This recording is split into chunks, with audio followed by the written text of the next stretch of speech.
ఈరోజు శ్రీరామనవమి ఉత్సవాలను రాష్ట్ర వ్యాప్తంగా ఘనంగా నిర్వహించారు. శ్రీ సీతారామ కళ్యాణ ఉత్సవాలను నిర్వహించడంతో పాటు శోభాయాత్రను కూడా జరిపారు. ఈ రోజు శ్రీరామనవమి పర్వదినం. దీన్ని పురస్కరించుకుని దేశవ్యాప్తంగా శ్రీ సీతారామ కళ్యాణోత్సవాలు జరిగాయి. ప్రజలు ఎంతో ఉత్సాహంతో ఈ ఉత్సవాల్లో పాల్గొన్నారు. శ్రీరామ జన్మస్థలమైన అయోధ్యకు పెద్ద సంఖ్యలో భక్తులు తరలివచ్చారు. రాష్ట్రపతి ప్రణబ్ ముఖర్జీ, ఉపరాష్ట్రపతి హమీద్ అన్సారీ, ప్రధాని మన్మోహన్ సింగ్ శ్రీరామనవమి సందర్భంగా ప్రజలకు శుభాకాంక్షలు తెలియజేశారు. భద్రాచలంలో శ్రీ సీతారాముల కళ్యాణ మహోత్సవం అత్యంత వైభవంగా జరిగింది. అభిజిత్ లగ్నంలో వేద పండితులు సీతారాములకు మాంగళ్యధారణ చేశారు. సీతారాములకు ముఖ్యమంత్రి కిరణ్ కుమార్ రెడ్డి రాష్ట్ర ప్రభుత్వం తరపున పట్టు వస్త్రాలు, ముత్యాల తలంబ్రాలు సమర్పించారు.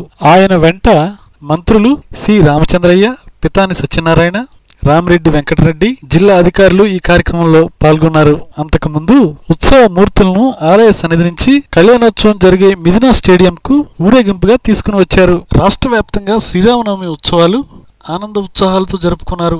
జంట నగరాల్లో పలు ప్రాంతాలలో శ్రీరామనవమి ఉత్సవాలను శోభాయార్థంగా నిర్వహించారు. ధూల్పేటలోని మహాకాళేశ్వరి మందిరం నుంచి రామ్కోటిలోని హనుమాన్ వ్యాయామశాల వరకు శోభాయాత్ర నిర్వహించారు.